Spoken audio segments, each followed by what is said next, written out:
Aí vai um recado para todo mundo que fica se perguntando o que é a onda dura. Por que a onda dura é isso e a onda dura é aquilo? A gente vai explicar porque nós, todos nós, somos onda dura. Então, preste atenção. Ser onda dura é ser igreja. É viver uma sábia loucura tomando nossa cruz todo dia. E ser igreja é servir, é ensinar, é aprender, tudo no mesmo pacote. É viver em família, é ser da família. E entender que a submissão e o tamo junto se completam. É experimentar tudo que um grupo pequeno, discipulado e o culto ao Senhor tem de valor. Ser onda não é querer empurrar Jesus goela abaixo, ficar forçando a barra, ser um cristão inconveniente. Ser onda dura é vestir a camisa do Evangelho, é fazer conhecido o nome de Cristo e comemorar intensamente cada conversão. Todos nós, onda dura, temos a nossa fé alicerçada, única e imutavelmente em Cristo Jesus. Por isso, quando a gente fala que ama a igreja, não quer dizer que a gente ame mais do que ama Jesus. Afinal, Ele é o motivo de tudo o que fazemos.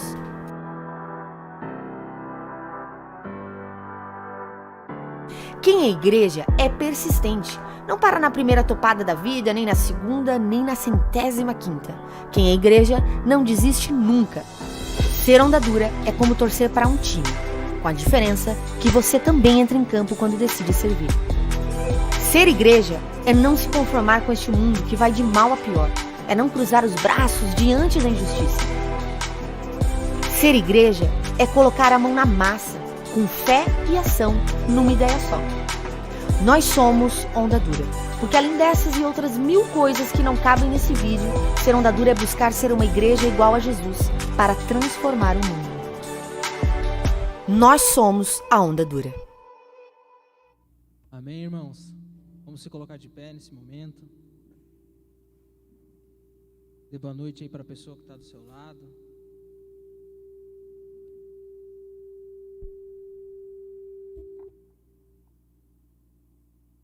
Amém. Vamos estar agora nesse momento colocando o nosso coração diante de Deus. Um dia meio turbulento para alguns, devido a essa chuvarada. Não sei como foi na casa de vocês. Espero que não tenha acontecido nada demais, mas eu quero que nesse momento nós possamos estar voltando o nosso coração, voltando o nosso pensamento, sabe? Que nesse momento agora nós possamos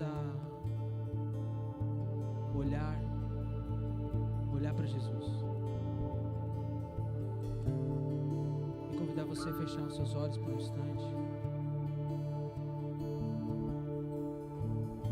Vamos começar a pedir que o Espírito Santo de Deus possa estar nos revelando Jesus nessa noite, para que a nossa adoração não seja baseada somente nas músicas que nós iremos aqui cantar, mas que seja baseada naquilo que nós vamos ver, naquilo que nós vamos conhecer de Cristo Jesus aqui hoje, amém?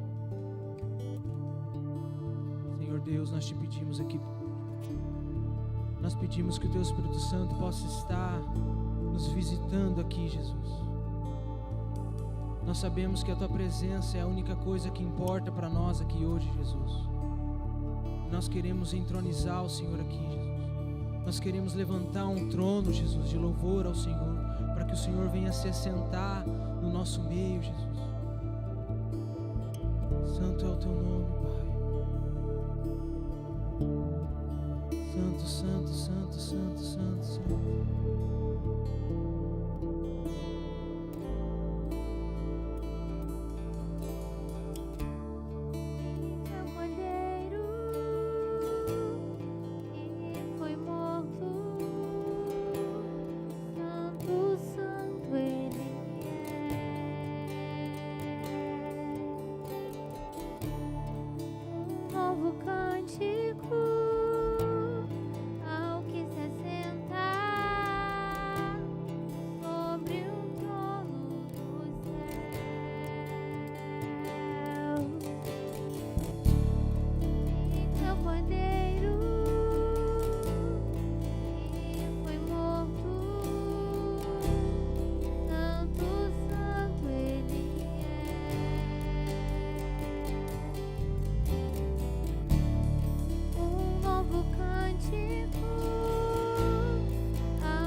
Santo. Santo, Santo, Santo, Deus Todo-Poderoso, que era e é e há de vir. Com a criação eu canto louvores ao Rei dos Reis. És tudo para mim e eu te adorarei.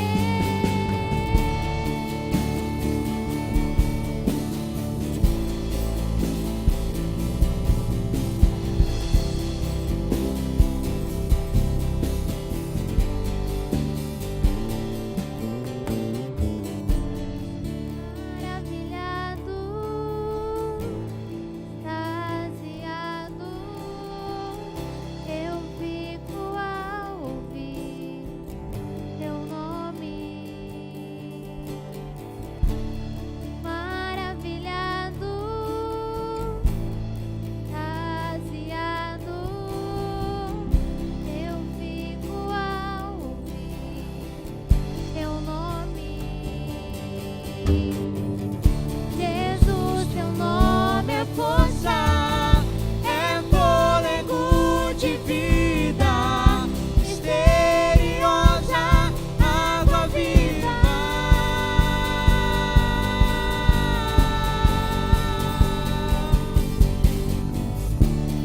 Santo, Santo, Santo, Deus Todo-Poderoso, que era e é e há de vir. Com a criação eu canto louvores ao Rei dos Reis. És tudo para mim e eu te adorarei. Santo, Santo, Santo, Deus Todo-Poderoso, que era e é e há de vir. Com a criação eu canto louvores ao Rei dos Reis. És tudo para mim e eu te adorarei. Santo, Santo, Santo.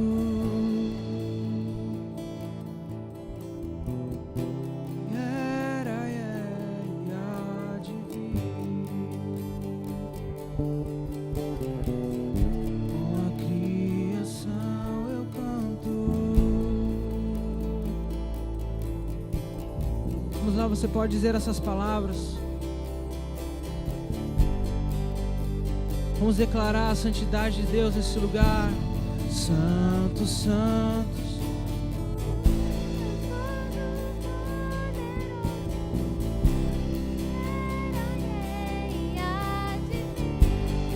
Nesse exato momento no céu há uma canção que nunca cessa. Há uma canção que nunca tem fim. Algo que os anjos nunca deixam de declarar diante daquele que vive, aquele que reina. Vamos dizer isso com os anjos também. Santo, Santo, Santo, Santo. Vamos juntos, igreja. Vamos entronizar o nome de Jesus aqui nesse lugar. Com a criação. Com a criação eu canto louvores, louvores. E eu te adorarei. Santo, Santo, Santo, Deus Todo-Poderoso, que era e é e há de vir.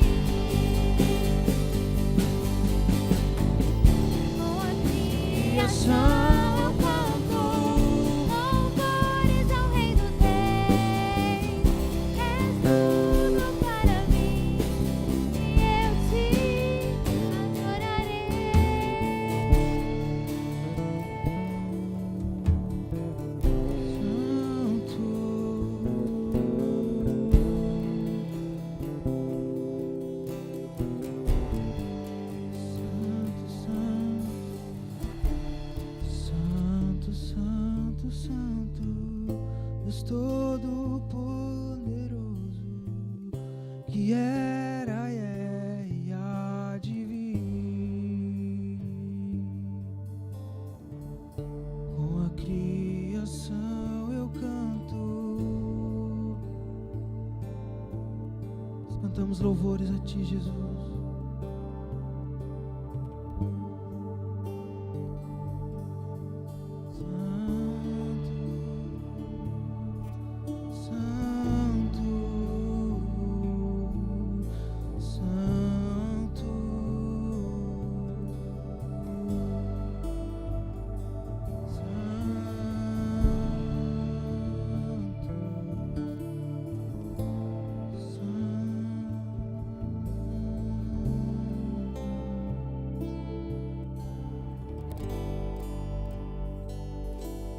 Aplauda o nome daquele que vive, que reina.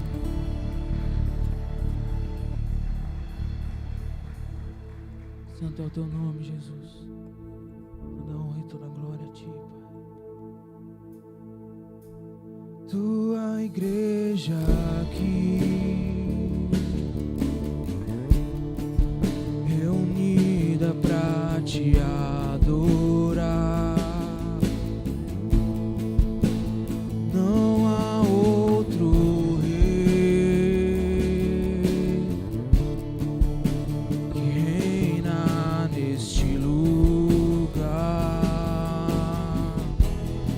Dizer não há outro, não há outro, não há outro Deus entronizado aqui.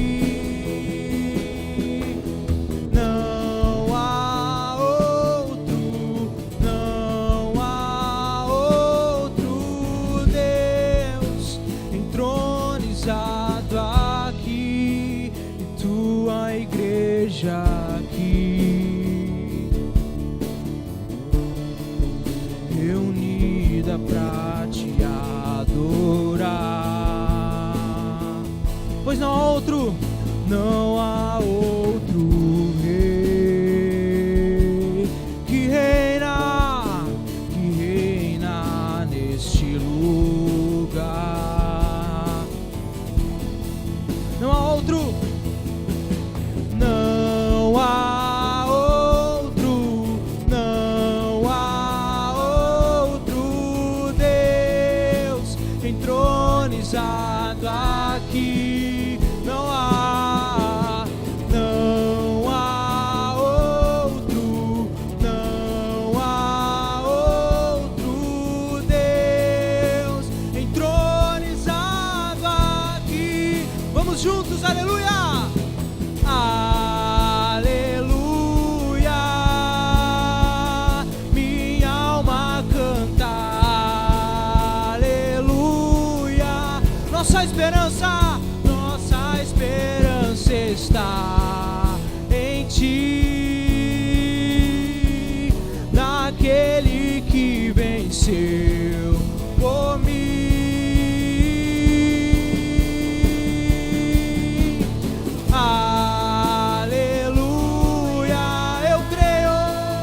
Eu creio que o Rei virá, todo joelho dobrará, toda língua confessará.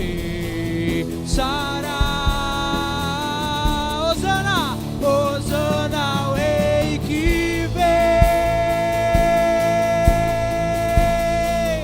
Hosana ao Rei que vem. Hosana ao Rei que vem. Hosana ao Rei que vem.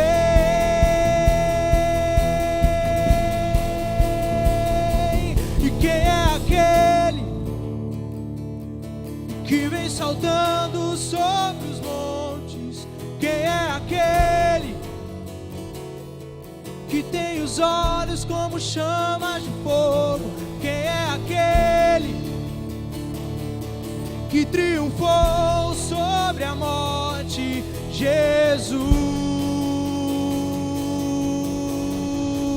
E quem é? E quem é aquele? Vamos lá! E que vem saltando sobre os montes. E quem é aquele que tem os olhos como chamas de fogo? Quem é aquele que triunfou sobre a morte? Jesus. E quem é? Quem é? Quem é? E quem é aquele? Vem saltando sobre Quem é aquele que tem os olhos como chamas de fogo? Quem é aquele que triunfou sobre a morte? Jesus. Todos juntos, vamos lá, aleluia! E aleluia, minha alma canta, aleluia, minha esperança está em ti, naquele que venceu por mim.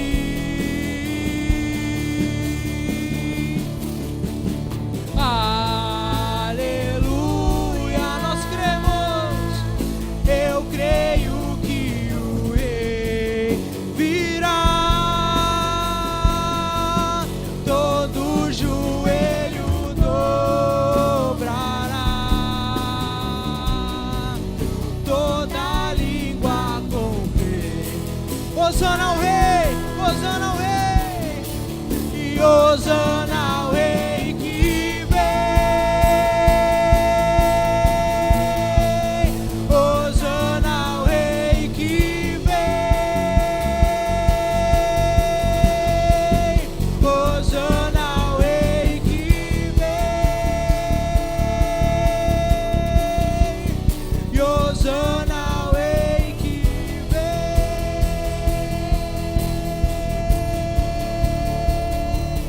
Quem é aquele que vem soltando? Quem é?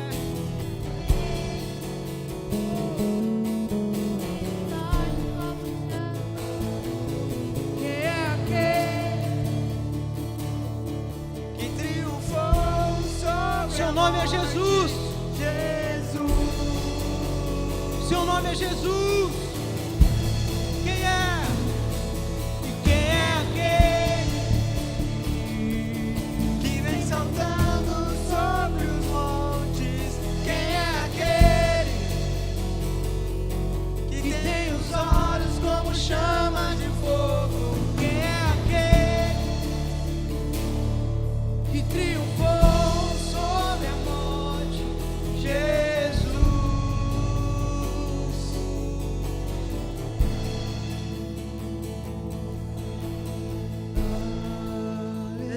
Aleluia,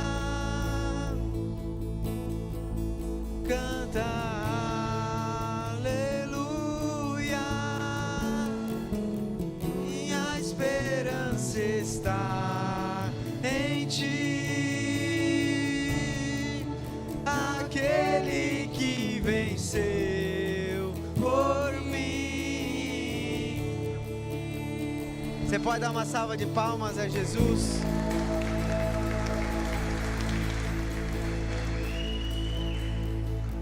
Sabe, ouvindo essa canção, cantando, adorando a Deus, através dela me fez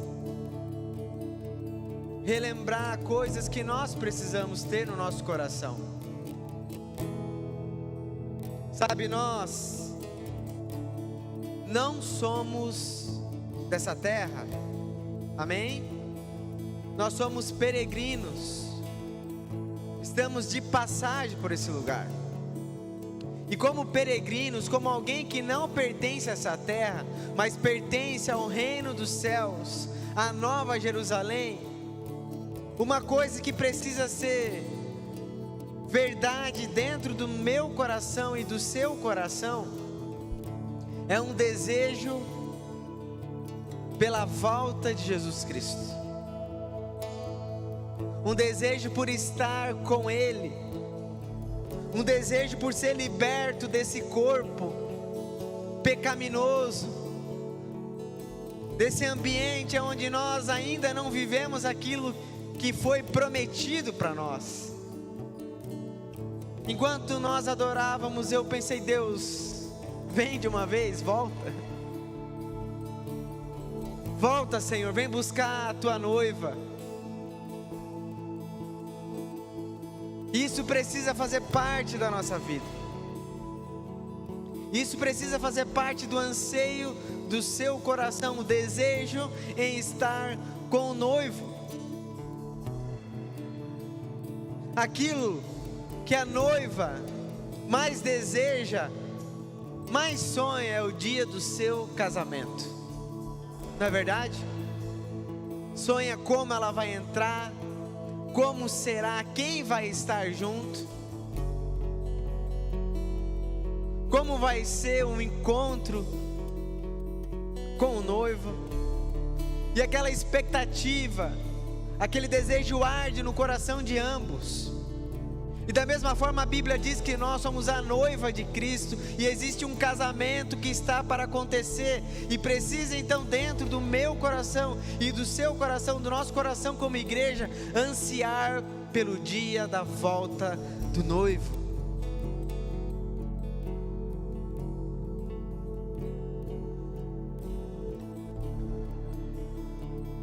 Nós precisamos ansiar em estar com Ele, sabendo que Ele venceu a morte, sabendo que confiadamente nós iremos estar com Ele a eternidade. E por isso o apóstolo Paulo diz, no verso 16 de 2 Coríntios 4, por isso não desanimamos, embora exteriormente estejamos a desgastar-nos, interiormente estamos sendo renovados dia após dia. E quando ele fala não desanime, não é você não passar por lutas, sofrimentos aqui, mas ele fala para não desanimar por aquilo que está sendo gerado para a glória futura. Eu não sei você, mas eu sofro, eu desanimo. Há momentos que eu penso, será que eu vou dar conta? Mas ao mesmo tempo que esses sentimentos vêm, eu lembro da palavra do Senhor que diz: ei, não desanime.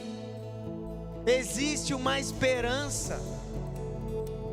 Existe uma esperança que é muito maior do que aquela que está aqui, onde nós tocamos e vemos, que é a esperança eterna do reino de Deus. Por isso não desanimamos, pois os nossos sofrimentos leves e momentâneos estão produzindo para nós uma glória eterna que pesa mais do que todos eles. Assim fixamos os olhos não naquilo que se vê, mas no que não se vê, pois o que se vê é transitório, mas o que não se vê é eterno. O que eu quero convidar você nesse momento é fixar os seus olhos naquilo que é eterno. Meu irmão, talvez tu vai lutar pro resto da vida, pelo um casamento, pelo um filho, pelo um trabalho, pela uma realização pessoal, pela uma cura. Talvez isso nunca seja mudado. Mas não desanime, por quê? Porque isso não tem poder para transformar, para impedir você de desfrutar da glória eterna de Deus. Então o meu anseio essa noite é que nós olhamos para aquilo que é eterno. Meu irmão, o mundo está um caos. Nós estamos sendo acometidos por essa doença, por esse vírus. Todas as famílias, cidades, sem exceção, Qualquer nação, qualquer continente está passando por isso. Se nós olharmos para isso, meu irmão, fecha a porta da sua casa, fica em casa e assiste Netflix pro resto da vida. Mas o que o apóstolo Paulo está falando, ei, olhe para aquilo que é eterno, não para aquilo que se vê. Fixe seus olhos naquilo que é eterno. E aquilo que é eterno é o reino de Deus. Nós cantaremos de novo essa canção. E eu quero que você cante, orando, declarando: Senhor, vem, Senhor. Me faz olhar para essas coisas, me dá esperança, me dá ânimo, me faz entender que esses sofrimentos estão gerando uma glória eterna dentro de mim, que nada pode roubar ou destruir. Senhor, nós declaramos, Pai, hosana nas alturas, bendito é o que vem, em nome do Senhor, bendito és tu, Jesus, maravilhoso, santo, Rei, soberano que vem nos buscar. Gere em nós esse anseio pela tua volta, Jesus. Nos faz olhar para esse lugar, para esse momento, para esse dia, o dia do Senhor, onde nós seremos purificados, glorificados, libertos de todo o pecado, Jesus. Vem, Senhor Jesus, Maranata, vem, Senhor Jesus.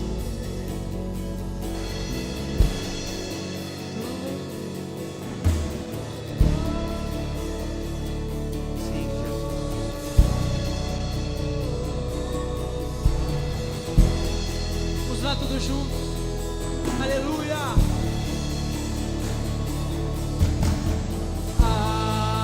aleluia, a nossa alma canta, minha alma canta, aleluia, vamos dizer a nossa esperança, minha esperança está em ti,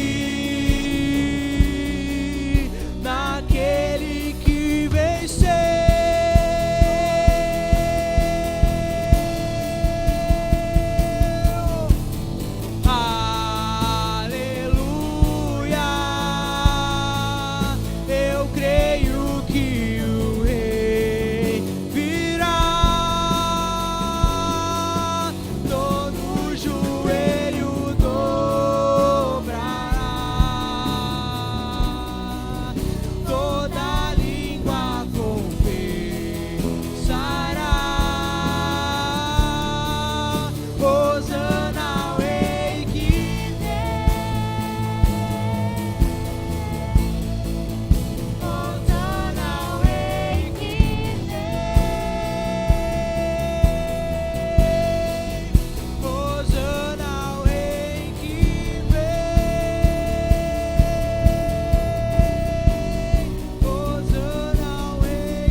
Nós cremos que o Senhor virá.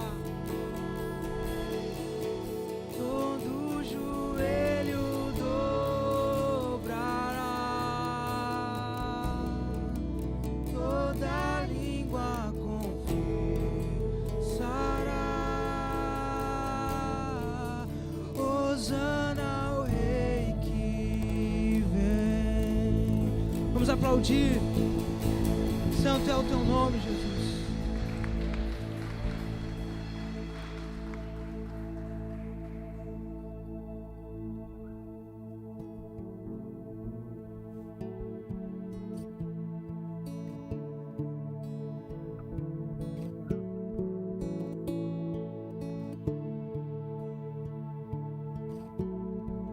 Nós temos tanta fome, nós temos tanta sede de ti, não conseguimos conter. Lançamos nossas coroas diante do teu trono, ó. Não conseguimos conter. E junto com os anjos cantamos em uma só voz: Rei da glória, Rei da glória,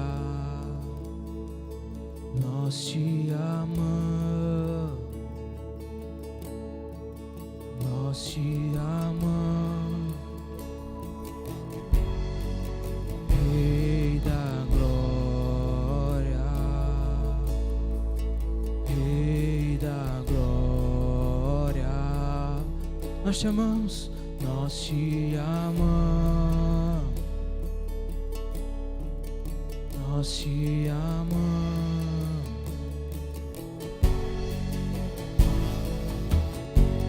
Nós temos tanta fome, nós temos tanta sede de ti, não conseguimos conter. Lançamos nossas coroas diante do teu trono, ó, ó Rei dos Reis, não conseguimos conter. E junto com os anjos cantamos em uma só voz. Vamos lá, Rei da glória, Rei da glória, Rei da glória,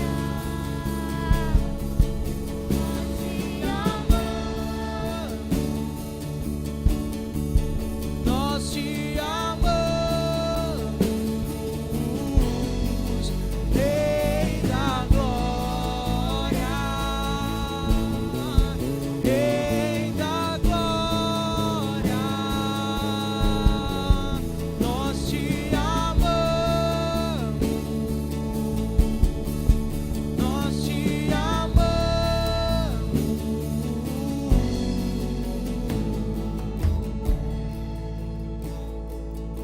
Nós voltamos nossos olhos pro Senhor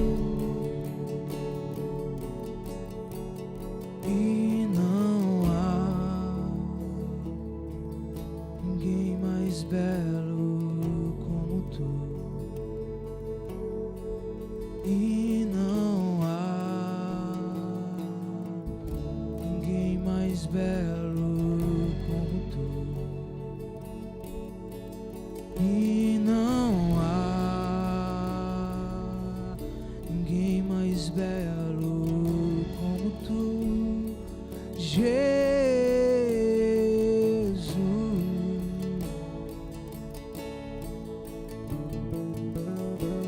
E não há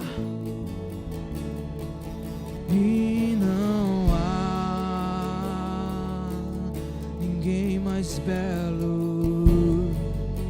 Não há, e não há ninguém mais belo. E não há ninguém mais belo como tu, Jesus.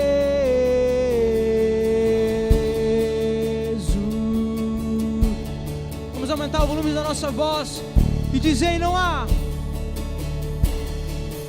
e não há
te exaltamos.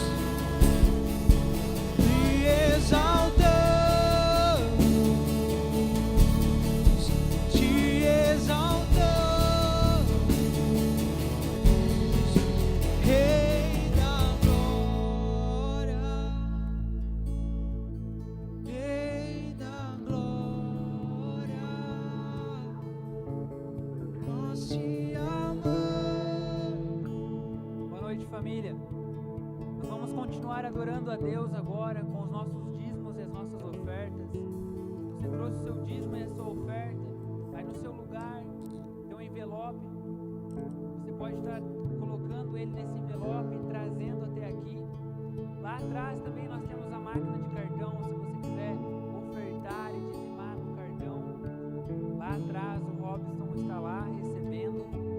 Para você que está acompanhando em casa, não pôde vir até o culto presencial, continue na sua casa também adorando a Deus e participando desse momento, fazendo a sua contribuição e a sua oferta através da transferência. Nossa conta bancária, ela vai aparecer aqui no vídeo. Você pode adorar a Deus dessa forma. Com esse espírito de adoração, você pode vir e trazer a sua oferta e continuar adorando a Deus. Amém. Nós te amamos, nós te amamos, e não há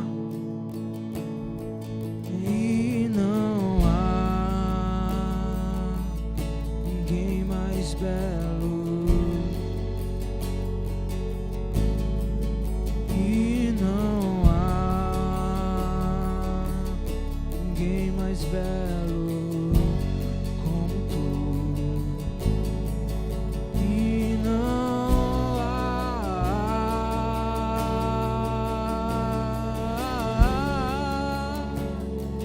Jesus,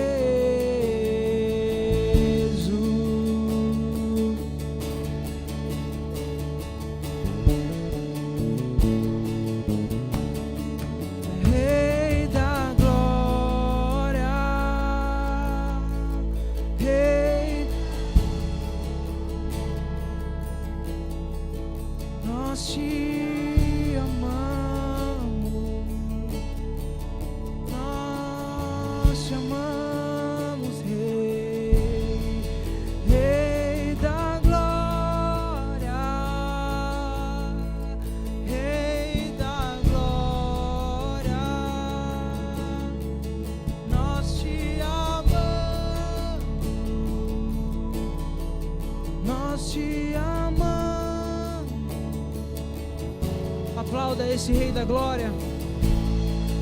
Vamos lá, mais forte. Santo é o teu nome, Jesus.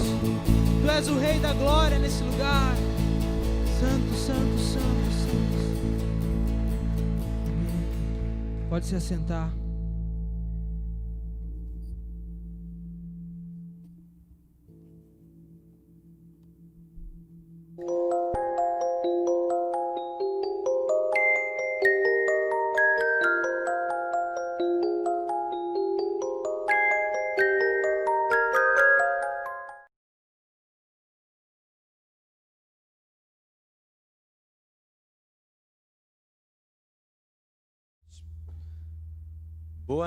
Boa noite, gente.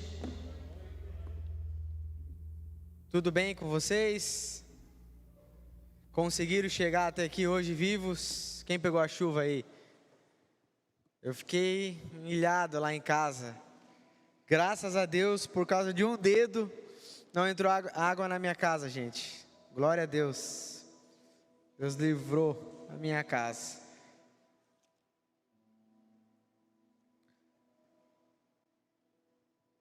Se tem alguém nos visitando hoje pela primeira vez aqui, eu queria pedir só para você levantar sua mão, para que nós pudéssemos dar umas boas-vindas. Seja bem-vindo, uma salva de palmas.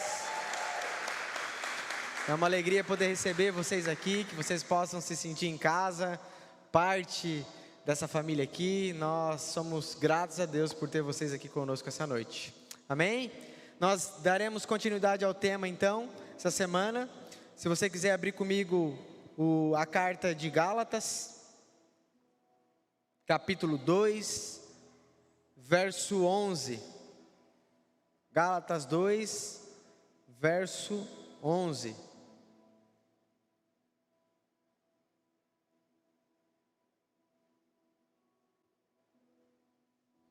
Se você está em casa também, uma boa noite para você. É uma alegria estar aí com você online, que você possa também participar conosco. E se de alguma forma também querer participar um pouco mais profundo, você pode comentar aí no chat aí. Se você também quiser saber um pouco mais de como nós vivemos igreja, você pode estar deixando o seu nome e o seu contato aí que a gente vai entrar em contato, tá bom? Gálatas capítulo 2, verso 11. Então, só reforçando, na semana passada, nós falamos sobre um tema que não foi falado na semana seguinte. Lembra? Porque nós recebemos o culto de Joinville no domingo à noite, então o culto de domingo de Joinville estava adiantado. Então, nós voltamos um pouco para falar sobre aquilo que Paulo, tinha recebido, a mensagem que ele tinha recebido. Então hoje, agora nós pularemos o verso 1 ao 10, porque nós ouvimos diretamente de Joinville, e hoje então nós daremos continuidade no verso 11. Então lembrando que o apóstolo Paulo no capítulo 1 e 2, ele vem então afirmando que só existe um evangelho, não existe outro evangelho a não ser aquele que ele pregou para a igreja na Galácia. Ele foi então o implantador daquelas igrejas que foram geradas naquela região da Ásia Menor, onde hoje é a atual Turquia. E ele então vem revogando essa mensagem que ele recebeu, afirmando que ele não recebeu de homem algum, mas que ele recebeu do próprio Cristo, por revelação de Cristo. E ele também vem afirmando a autoridade apostólica que ele recebeu, defendendo o seu ministério. E ele fala então que Deus deu essa autoridade para ele. E no verso 1 ao 11 ele vai falar então que depois de 14 anos ele vai até Jerusalém, tem um encontro com os apóstolos, aonde ele fala acerca do evangelho que ele estava ensinando para os gentios, confirmando então o ensinamento que ele recebeu, e eles então juntos, os apóstolos, confirmam a mensagem que Paulo estava anunciando, o qual Paulo diz que foi chamado por Deus para os gentios, e o apóstolo Pedro chamado para os circuncisos. E eles então entram em um acordo, entendendo que Deus estava revelando tanto para Pedro quanto para Paulo, que o evangelho ele não estava contido somente para uma etnia, uma raça, para o povo judeu, mas para todos. Todos poderiam acessar, todos poderiam ser alcançados por meio da mensagem do evangelho. E agora então no verso 11, nós iremos ler e ouvir uma repreensão de Paulo para Pedro. É legal que nós percebemos que aqui existem duas figuras grandes, poderosas, com autoridade recebida do próprio Deus, e mesmo com toda a experiência e autoridade que Pedro tinha, que recebeu de Cristo, Paulo vem e repreende ele, para que então a mensagem possa permanecer conforme ela foi ensinada. Então, antes de nós lermos essa porção aqui, eu quero convidar você junto comigo no seu lugar a orar, para que nós possamos ter revelação de Deus acerca desse entendimento, desse assunto. Vamos orar? Jesus, obrigado, Pai, por essa noite, obrigado porque o Senhor nos trouxe até aqui, obrigado por todo o livramento que o Senhor derramou sobre nós, sobre as nossas casas, diante dessa tempestade, chuva que enfrentamos esse final de tarde. Eu quero, Pai, juntamente com os meus irmãos, nos colocarmos diante da Tua palavra, em quebrantamento e humildade, pedindo revelação do Teu Espírito. Que Teu Espírito possa abrir os nossos olhos, o nosso entendimento, para que nós possamos compreender os Teus ensinamentos e vivê-los segundo a Tua vontade.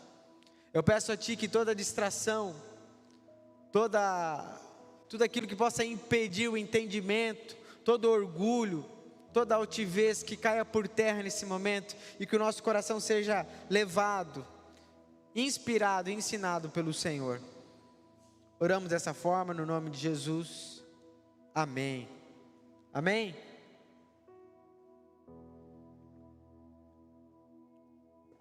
Então, uma vez que Paulo foi responsável por compartilhar a mensagem com os gentios, ele também tem como responsabilidade manter essa mensagem intacta. Ele não poderia permitir que a mensagem do evangelho que ele anunciou fosse contaminada, intoxicada. Por quê? Porque a mensagem do evangelho é uma só.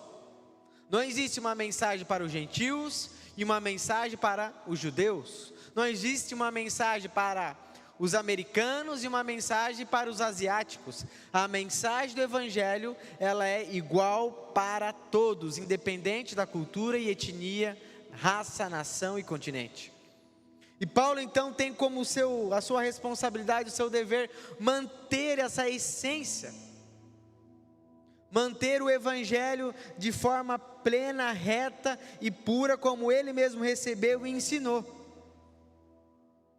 E uma vez que nós cremos nessa mensagem que o apóstolo Paulo anunciou, a mensagem qual nós ouvimos na palavra de Deus, a nossa conduta, a nossa forma de viver precisa ser como nós recebemos. Não tem como eu crer na mensagem do evangelho e a minha conduta ser diferente. Uma coisa está conectada à outra. Eu não posso afirmar que creio que Jesus é o único Salvador e ao mesmo tempo me colocar de joelhos, me dobrar diante de outra pessoa ou ídolo, clamando por salvação. Por quê? Porque a minha fé em Jesus Cristo precisa ser somente em Jesus Cristo. A minha conduta, ela precisa estar de acordo com a minha crença. A doutrina não pode ser separado da prática. E aqui então nós percebemos no verso 11, Paulo repreendendo Pedro, por causa disso. Olha só como ele começa essa repreensão. Quando, porém, Pedro veio a Antioquia, enfrentei face a face. Presta atenção, não é uma briga entre dois apóstolos, um querendo ser melhor que o outro, não é Paulo querendo se colocar acima de Pedro, trazendo divisão. Pelo contrário, ambos caminham com o mesmo evangelho, com a mesma essência. E Paulo encontra Pedro em Antioquia.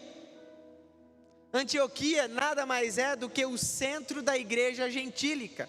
Jerusalém era o centro da igreja judaica, judaizante, e Antioquia era o centro da igreja gentílica. Então Pedro vai até esse lugar, aonde os gentios, aonde o ministério de Paulo estava firmado, aonde era a casa de Paulo, onde eram as igrejas que Paulo estabeleceu. E Paulo fala que enfrenta ele face a face, por sua atitude condenável. Então significa que Pedro estava tendo uma atitude condenável, que era sujeito à condenação. O apóstolo Pedro estava praticando algo que isso o colocava debaixo de condenação e de repreensão. Por quê? Porque aquilo que ele estava fazendo, a sua atitude não estava de acordo com a sua crença. E ele continua: pois antes de chegarem alguns da parte de Tiago, ele comia com os gentios. Quando, porém, eles chegaram, afastou-se e separou-se dos gentios, temendo os que eram da circuncisão. Os demais judeus também da circuncisão. Os demais judeus também se uniram a ele nessa hipocrisia, de modo que até Barnabé se deixou levar. Então presta atenção, Paulo chega na igreja de Antioquia, E o apóstolo Pedro está com aqueles irmãos gentios reunidos em comunhão. Não era uma reunião, mas era uma comunhão, era a festa do ágape, do amor, era a ceia, era o envolvimento. Pedro estava comungando com esses irmãos gentios que não eram judeus, circuncisos. E de repente vem alguns, lá da parte de Tiago, de Jerusalém, alguns judaizantes rigorosos, querendo de alguma forma introduzir a cultura judaizante, a tradição judaísta, não sei se é judaizante melhor, querendo introduzir essa cultura judaizante. E quando Pedro vê esses homens chegando, o que Pedro faz? Se afasta daqueles gentios. Porque preocupado, com medo do que aqueles homens iam pensar pelo fato dele estar reunido com gentios. Porque os judaizantes acreditavam que eles eram uma raça especial, que aqueles que serviam a Deus precisavam passar pela tradição judaizante, junto com a fé em Cristo. E Pedro, sabendo, tendo a revelação, porque a palavra diz que Pedro em um sonho teve uma revelação que um lençol descia dos céus, e aonde todos os animais estavam reunidos, e Deus fala por meio de sonho: olha, você pode comer de todos, não existe nada mais impuro. E o significado desse sonho é que agora todos poderiam ser salvos por meio da fé em Jesus Cristo. Não era necessário cumprir tradições, não era necessário cumprir a lei para então ser salvo, mas agora, por meio da fé em Jesus Cristo, não somente os judeus, mas também os gentios, todos, homem e mulher, poderiam ser salvos. E Pedro sabia disso, e Pedro afirmava e concordava com essa verdade, mas naquele momento, quando chega esses homens, ele então se retira, como se aquilo que ele estivesse fazendo fosse algo pecaminoso. Isso mostra uma preocupação em agradar aqueles homens, em se permitir com que as suas atitudes se desconectam da sua crença, da sua fé, porque na verdade ele sabe, ele crê que não existe mais distinção, todos são iguais. E Paulo então, observando isso, e além de Pedro ter essa atitude, olha só o que a Bíblia diz, que ele e os demais judeus também se uniram a ele nessa hipocrisia, de modo que até Barnabé se deixou levar. Além de Pedro dar essa bola fora, cometer esse pecado, ele ainda dá um mau testemunho e influencia outros junto com ele, porque Barnabé era aquele que foi com Paulo até Jerusalém para afirmar o evangelho que tinha recebido, e agora até Barnabé olha Pedro e segue Pedro diante daquela situação.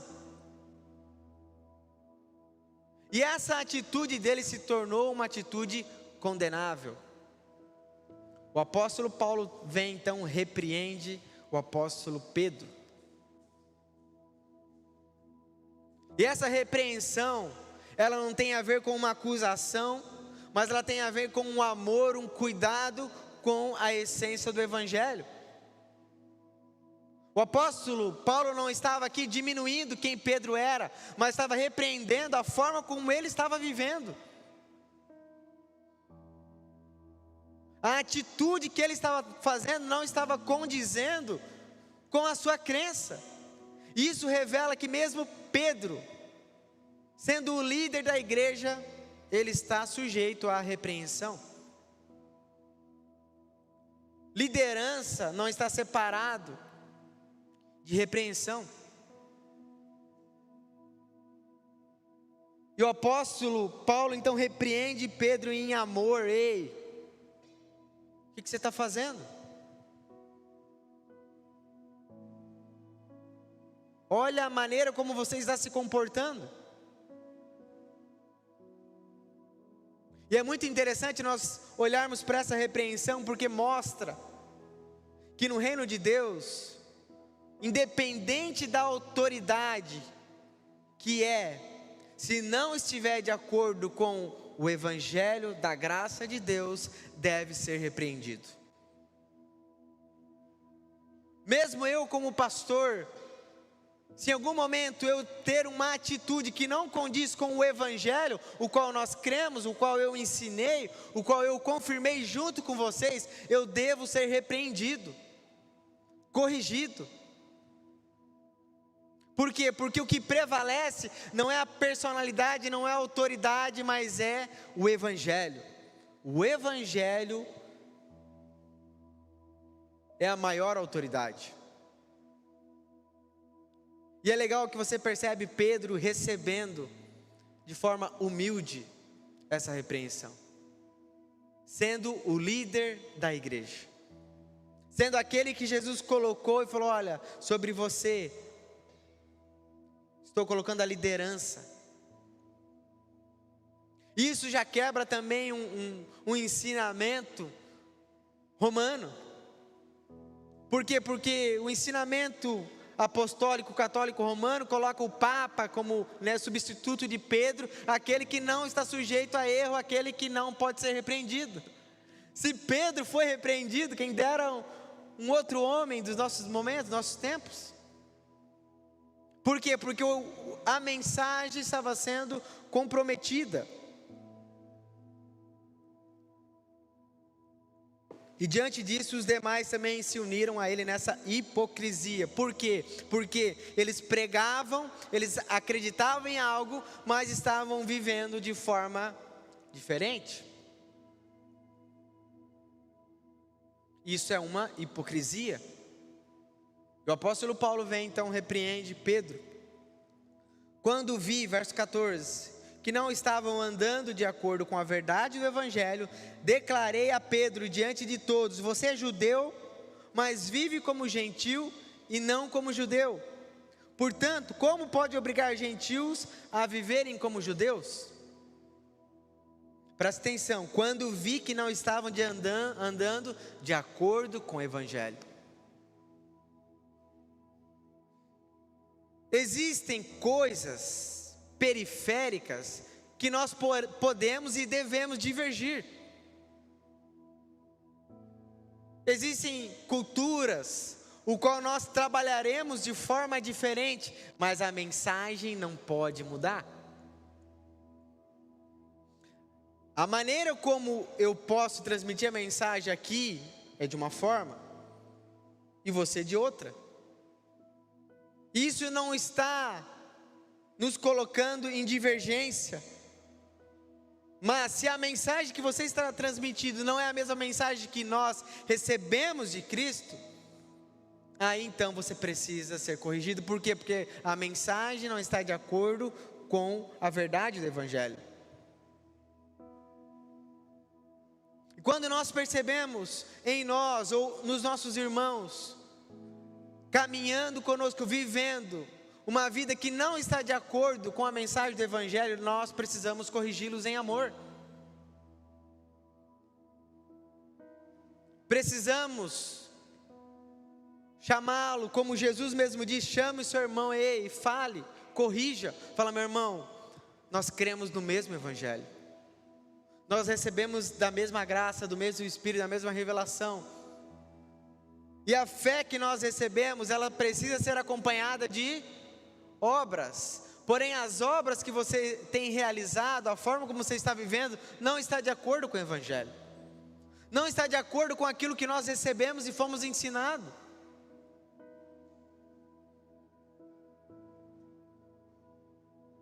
Dessa maneira nós precisamos corrigir os nossos irmãos e também sermos corrigidos, quando a nossa vida não está de acordo com aquilo que cremos.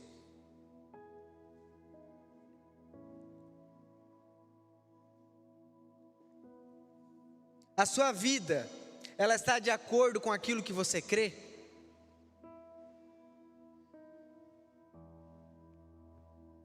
Porque afirmar que crê em Jesus Cristo deve vir acompanhado de uma obra que existencializa essa verdade. Não tem como você ter fé, afirmar que é um cristão, que crê nas doutrinas da palavra de Deus, mas não tem uma prática baseada na palavra de Deus. Uma coisa está conectada à outra. Fé sem obras é morta.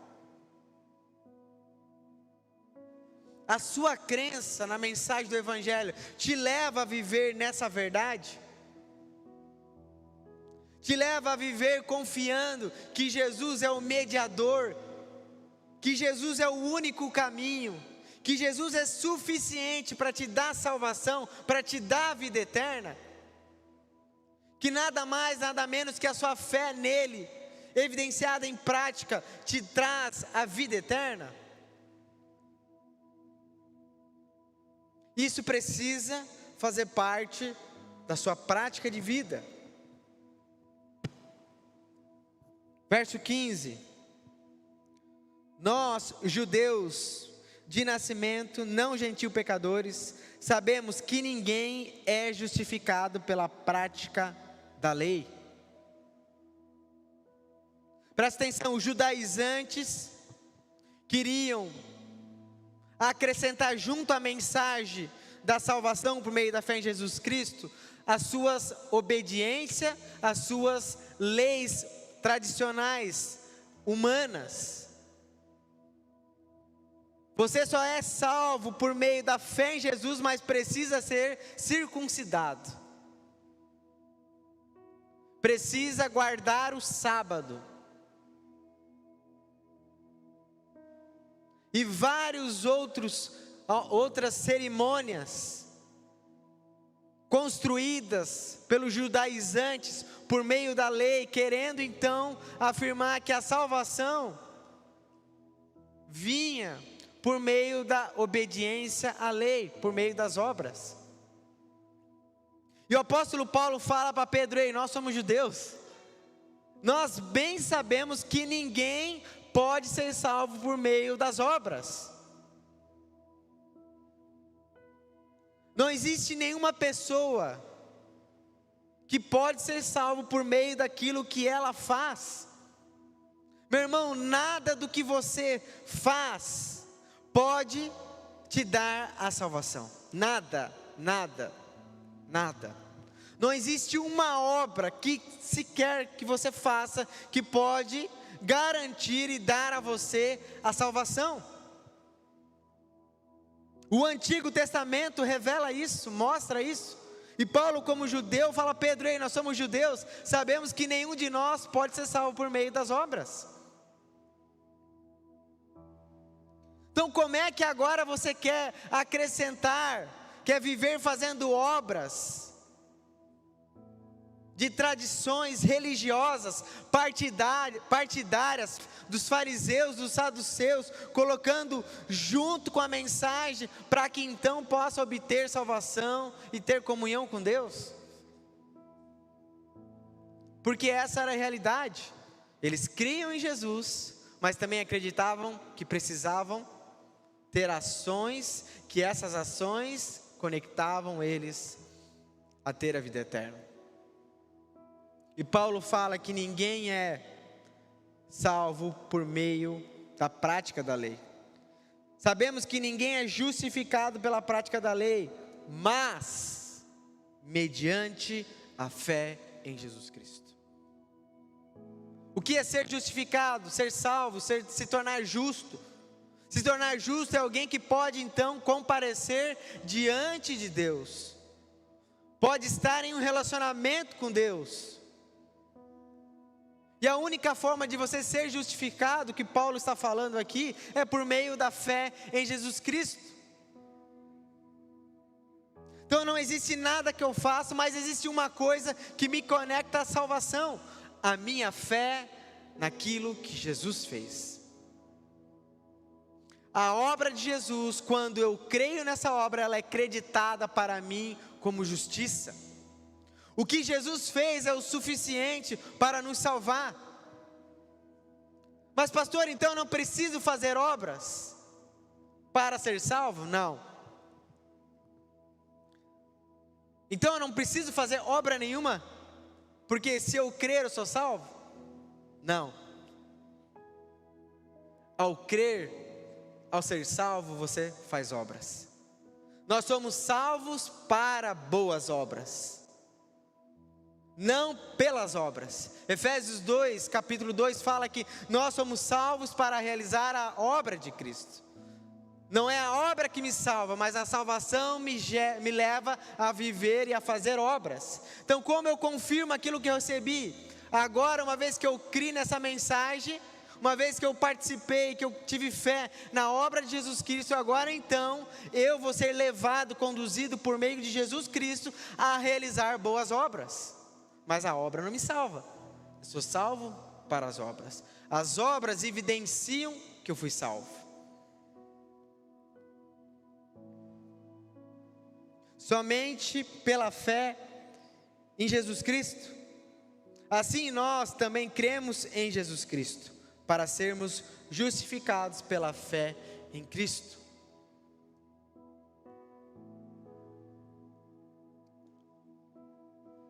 Nós somos justificados por meio da fé em Jesus Cristo e nada mais.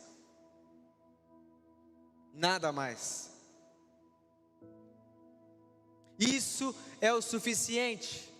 E essa é a verdade do Evangelho. Esse é o pilar do Evangelho que não pode ser acrescentado e nem retirado. Por quê? Porque quando essa verdade é anunciada, o que isso mostra? Que toda a glória na salvação é de quem? De Deus. Nós não participamos, nós não temos glória nenhuma. Por quê? Porque a fé que nós recebemos veio dele. Então até para crermos precisamos dele gerando fé em nós, para então nós crermos nele. Por isso que a palavra diz que a salvação não é por obras, para que ninguém se glorie. Como eu vou me gloriar de algo que eu recebi? E Paulo então ele vem segurar essa verdade, fala: ei Pedro, ei, o que vocês estão fazendo? A sua conduta não condiz com essa verdade. Da mesma forma, por vezes nós se sentimos indignos de servir e fazer algo a Deus porque não estamos obedecendo como deveria. Então se você obedecer, você é digno então? Em outras palavras, o que você está fazendo? Vivendo pela lei. Você acha que toda vez que eu venho pregar, eu estou, meu irmão, perfeitamente reto diante da lei?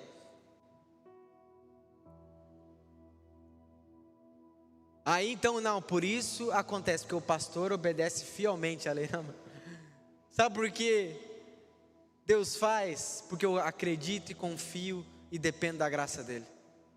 Porque eu não consigo cumprir a lei perfeitamente, mas a graça dele me dá poder, me sustenta, me faz confiar que além dos meus erros, ele ainda atua, ele ainda trabalha. Não pelo que eu faço, mas pelo que eu confio nele. Isso é viver pela graça.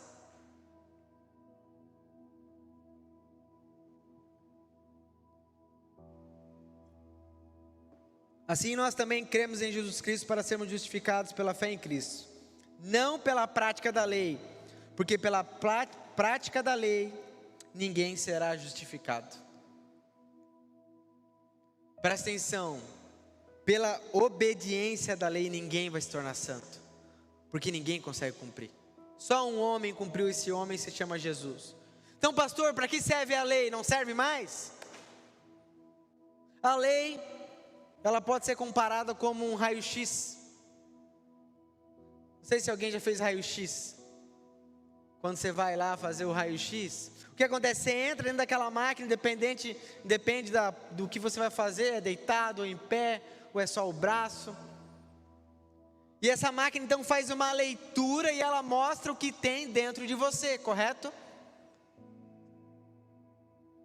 A máquina faz uma leitura, ela revela que existe um tumor. Mas o raio-x não cura o tumor. Não é verdade? Ele só revela.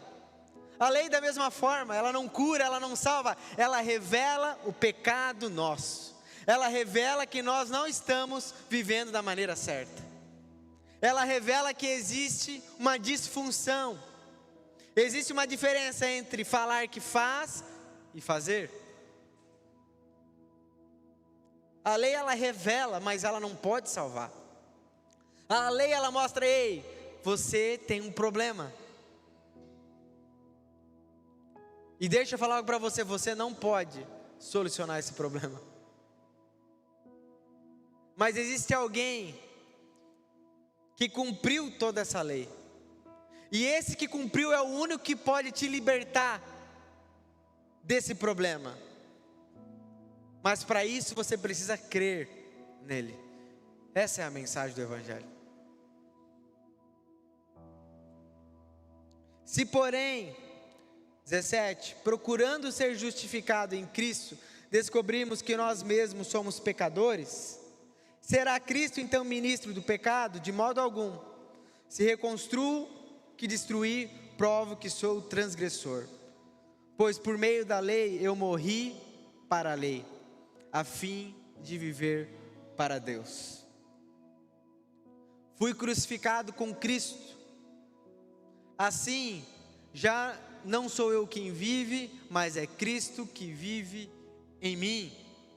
A vida agora que vivo no corpo, vivo pela fé no Filho de Deus, que me amou e se entregou por mim. A lei agora não tem mais domínio sobre nós, porque a vida que nós vivemos agora é uma vida crucificada com Cristo. Então agora nós vivemos pela fé naquilo que Ele fez. E vivendo pela fé no que Ele fez, nós então recebemos poder de Deus para cumprir a lei. A lei continua. Porém agora nós recebemos o poder de Deus para cumprir e obedecer a lei. Quem é esse que nos dá poder? O Espírito Santo de Deus. A palavra fala que quando nós recebermos Ele, nós teríamos poder sobre o pecado, teríamos domínio próprio, aonde Deus, dando a nós um novo coração, um novo espírito, levaria-nos todos nós a obedecer à lei, por meio do Espírito Santo de Deus. Então, uma vez que eu creio nesse Espírito que está sobre mim, eu então tenho a possibilidade de vencer o pecado. Mas não porque eu sou poderoso, mas porque Ele habita em mim.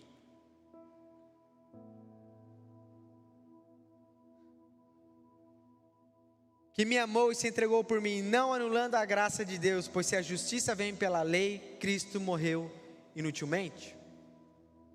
Então, se nós vivemos uma vida baseada na lei, sabe o que nós estamos fazendo, em outras palavras? Menosprezando o sacrifício de Jesus na cruz. Se nós nos relacionamos com Deus, com as pessoas baseado na lei, o que Jesus fez para nós é inútil, não serve. E por isso que isso se torna condenável, por isso que nós não podemos viver na lei, viver debaixo desse jugo, porque esse jugo já foi quebrado, já foi vencido, já foi pago. Da mesma forma que nós temos um cachorro aqui, preso 30 anos na corrente. Não, o cachorro não vive 30 anos, né? 10 anos. Ele fica no quintal andando naquele para cima e para baixo, para cima e para baixo. Aí você chega um dia, tira a corrente dele, fala: ei, você está livre, vai filhão, vive a vida. E aí você sai alguns dias, 3 dias depois volta e o cachorro está no mesmo lugar, andando para cima e para baixo, não sai daquele ambiente. Ou vai até uma vez ou outra para o outro lado, desfruta, mas novamente volta para aquele lugar. Por quê? Porque a mente dele ainda está na lei, ele ainda acha que está preso, ele ainda acha que precisa viver debaixo daquela realidade, sendo que agora ele foi liberto, agora ele precisa viver por meio da fé, ele está livre. Da mesma maneira, nós precisamos viver livres. Ter uma vida sem distinção daquilo que cremos e aquilo que praticamos. E meu irmão, deixa eu falar algo para você. A vida toda você vai ser tentado, você vai ser levado a voltar para a lei. É inevitável. Não existe ninguém, presta atenção aqui, não existe ninguém que não vai ser tentado dia após dia a voltar para a lei. Quantas vezes você já se pensou: meu Deus, eu nem vou orar, que cara de pau, olha o que eu fiz, olha a cagada, vou lá fazer o quê? Deus deve estar indignado comigo, que vergonha. Quem já fez isso? Já orou assim? Está vendo? Lei. Quem sou eu para servir? Como eu vou ministrar hoje? Como eu vou falar de Jesus se essa semana eu nem li a Bíblia? E quando eu falo isso, eu não estou falando de viver uma vida leviana. Mas sabe, nós colocamos a lei sem perceber no meio do nosso dia a dia. Na oração: Senhor, o Senhor sabe o quanto eu tenho te servido. O Senhor sabe o quanto eu me dou. E eu só te peço isso, Senhor, faz por mim. Olha, a semana toda eu fui todo dia na igreja, eu orei todo dia, jejuei 3 vezes por semana. Você está fazendo o quê? Vivendo pela lei. Boa sorte para você, irmão, porque uma hora você vai quebrar a lei, porque você não consegue cumprir ela. Você pode até suportar pelo momento, mas vai chegar um momento que você não vai conseguir chegar até o final.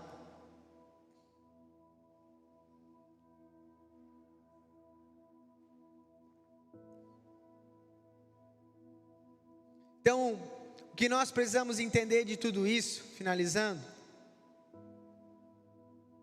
é que Deus nos chama para confiar na sua obra redentora. Deus nos chama para acreditar, para confiar que o que Ele fez é suficiente. E meu irmão, glória a Deus. Eu não sei você, mas quando eu penso nisso eu falo: Deus é bom demais. Porque miserável homem que sou.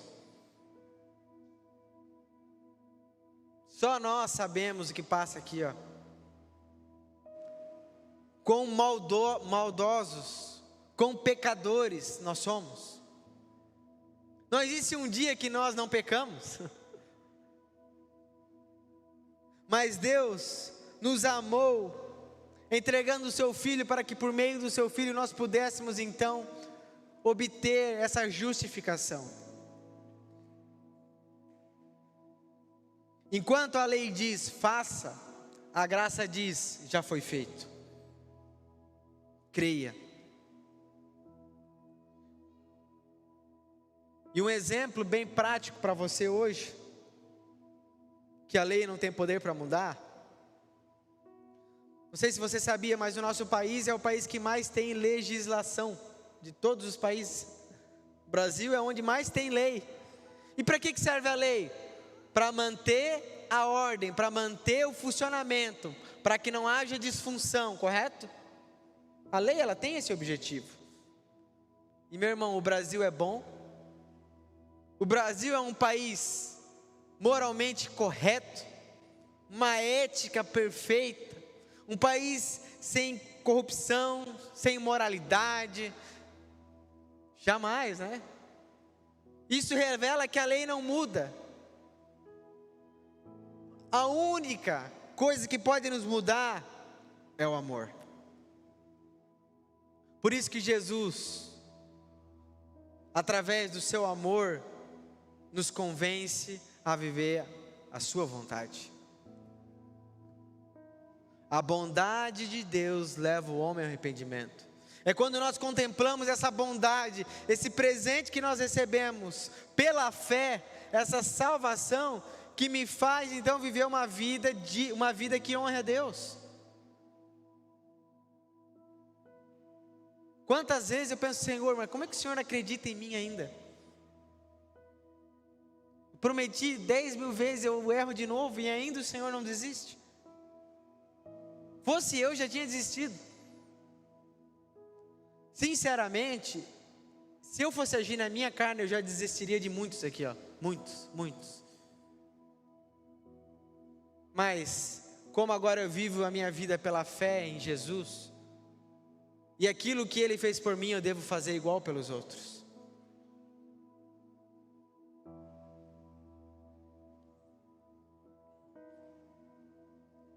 Precisamos descansar no amor e no sacrifício de Cristo. Devemos ignorar a lei? Jamais, mas devemos confiar que em Cristo encontramos a força necessária para cumprir a lei. Amém? Ele é o nosso poder. E o que Ele fez é suficiente, nada mais e nada menos.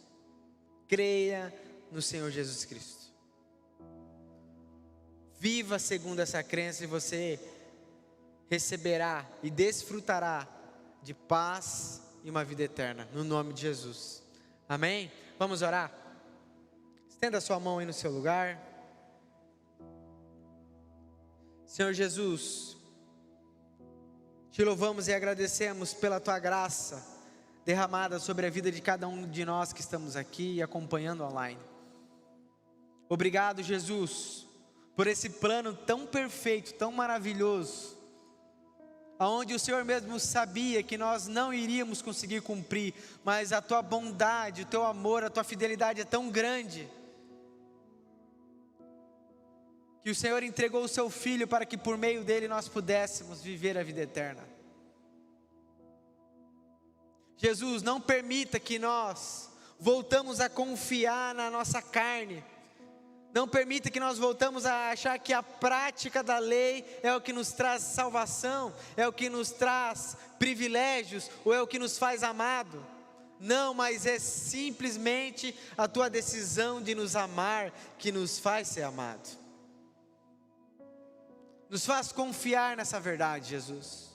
Nos livra de viver diferente daquilo que cremos. Nos faz descansar nessa mensagem. Oramos dessa forma no nome de Jesus. Amém. Amém. Dê uma salva de palmas a Jesus.